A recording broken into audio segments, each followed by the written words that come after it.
বলি, এই যে মহারানী, বেলা কটা বাজে? ঘড়ির দিকে তাকিয়েছো নাকি আমাকেও সেটা দেখিয়ে দিতে হবে? না মামি, আমি এখনই উঠে পড়ছি। না না, উঠে কি হবে? আমি তো শুধু তাকে খাওয়ার জন্যই আমার বাড়িতে এনে রেখেছি। মিতুর মা বাবার সাথে তার জীবন খুব সুন্দরভাবে কাটছিল। বলছি, মিতুর তো গরমে স্কুলে ছুটি দিয়েছি, চলো না আমরা একটু দাদার বাড়ি থেকে ঘুরে আসি। হ্যাঁ বাবা, চলো না, আমরা সবাই মামার বাড়ি থেকে ঘুরে আসি। আচ্ছা আচ্ছা, যাব। আজকে অফিস থেকে ছুটি নিয়ে তোমাদের ঘরে নিয়ে কালকে রওনা দেব। এরপর মিতু এবং তার মা বাবা সবাই আনন্দের সাথে গাড়ি করে যাচ্ছিল তার মামা বাড়ি।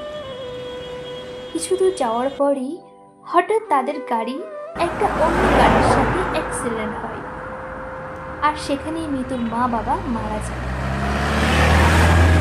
আর মিতু কোনোভাবে প্রাণে বেঁচে যায়। এরপর থেকেই মিতুর আর কেউ না থাকায় মিতু তার মামার কাছে থাকে। কিন্তু মিতুর মামি মিতুকে দিয়ে বাড়ির সব কাজ করাতো এবং তার নিজের মেয়েকে সে বেশি যত্ন করত। মিতুর মামা শহরে একটা কাজ করত, তাই বেশিরভাগ সময় শহরে থাকতো। মামি, আমার খুব খিদে পেয়েছি, আমাকে কিছু খেতে দেবে? মরণ, সারাদিন শুধু খায় আর খায়। বলি, তোর মা বাবা দুটো কি তো খেলি, এখন কি তোর আশা মেটেনি? মিতুর কষ্ট যেন দিনের পর দিন বেড়েই চলেছে। মিতু প্রতিদিন নদীর ধারে গিয়ে একা একা কাঁদতো। মা, ও মা, কোথায় তুমি? আমার যেখানে অনেক কষ্ট হয়, আমাকে যে এখানে কেউ ভালোবাসে না। এই মিতু, আয়, আমাদের সাথে খেলবি? না রে, আমি যদি খেলি মামি আমাকে দেখলে অনেক বকবে। মিতু, এই মিতু, বলি, ওখানে গিয়ে দাঁড়িয়ে আছিস? ছাগলটাকে মাঠে কে নিয়ে যাবে? সকাল পেরিয়ে যে দুপুর হতে চললো। হ্যাঁ মামি, আমি এখনই যাচ্ছি। মিতু ছাগলটাকে নিয়ে মাঠের দিকে যায়। ওদিকে মিতুর মামি ঘরে ঘুমিয়ে পড়ে। মিতুর মামার মেয়ে সে খেলতে খেলতে বাড়ির বাইরে চলে আসে। ওইদিকে মিতু ছাগলটাকে ঘাস খাইয়ে বাড়িতে ফিরে। মনি, মনি, কোথায় গেল মেয়েটা? কাকিমা, আমাদের মনিকে দেখেছো? না তো, দেখিনি। আমি তো এইমাত্র বাড়ি থেকে বেরোলাম। কোথায় যে গেল মেয়েটা আমার? মিতুর মামি মনিকে চারিদিকে খুঁজতে থাকে। এদিকে মনি খেলতে খেলতে পুকুর পাড়ে চলে আসে।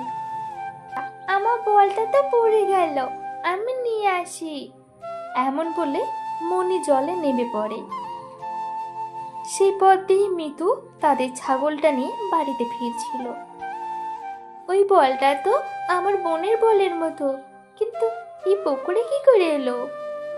মিতু তখন আরো কাছে যায়। তখন সে দেখে তার বোন জলে ডুবে যাচ্ছে। বাঁচা জিজি, আমাকে বাঁচা, আমি ডুবে যাচ্ছি জিজি, বাঁচা। মিতু তখন তাড়াতাড়ি নদীতে ঝাঁপ দেয় এবং মনিকে বাঁচিয়ে নিয়ে আসে। মিতুর মামিও মনিকে খুঁজতে খুঁজতে নদীর পাড়ে আসে। আমার সোনা মা, তুই ঠিক আছিস তো? মিতু, তোর এত বড় সাহস, তুই আমার মেয়েকে তোর সাথে মাঠে নিয়ে গিয়ে এই নদীতে ফেলতে চেয়েছিলি? আজকে তো তোকে আমি মেরেই ফেলবো। না মামি, আমি বোনকে নিয়ে যাইনি। মা, মা, দিদি আমাকে নিয়ে যায়নি, আমি একা খেলতে খেলতে চলে এসেছি। আর আমি একাই নদীতে পড়ে জলে ডুবে যাচ্ছিলাম, আর দিদি তো আমাকে বাঁচিয়েছে। বোনের মুখে এমন কথা শুনে মিতুর মামি চুপ হয়ে যায় এবং তার ভুল বুঝতে পারে।